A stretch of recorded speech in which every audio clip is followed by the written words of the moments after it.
ரொம்ப நாளைக்கு முன்னாடி இஸ்லாத்தோட ஆரம்ப காலத்துல மதீனா நகரில பனு குலத்தை சேர்ந்த பஷீர்னு ஒருத்தன் இருந்தான்.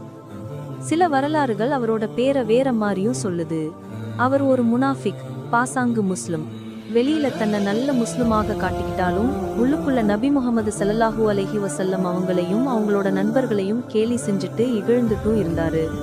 ஒரு நாள் நைட்டு பஷீர் ரிஃபாஆ அப்படின்ற ஒரு நல்ல மனுஷனோட வீட்டோட கதவை உடைச்சு வீட்டுக்குள்ள போய் மதிப்புமிக்க பொருட்களை திருடிட்டாரு. அதுல ஆயுதங்களும் கவசங்களும் அப்போ மதீனாவில ரொம்ப அரிதான மதிப்புள்ள கோதுமை மாவும் இருந்துச்சு. அடுத்த நாள் காலையில ரிஃபாஆவும் அவரோட மருமகனும் திருட்டு போனது தெரிஞ்சு விசாரிக்க ஆரம்பிச்சாங்க. அப்போ சில பேரு நேத்து நைட்டு ரிஃபாஆ வீட்ல இருந்து ஒளி தெரிஞ்சிச்சு, அந்த வெளிச்சத்துல பஷீர் திருடின மாதிரி தெரிஞ்சது அப்படின்னு சொல்றாங்க. இத கேட்ட பஷீர் உடனே இன்னொருத்தர திருடனா காட்ட முயற்சி பண்ணாரு. முதல்ல ஒரு நல்ல நேர்மையான ஆளை குற்றம் சொன்னாரு, அது பயனளிக்கல. அப்புறம் அவர் ஒரு யூதனை குற்றவாளியா காட்டினாரு. பஷீர் அந்த யூதன் தான் திருடன் மாதிரி இருக்கணும்னு நினைச்சு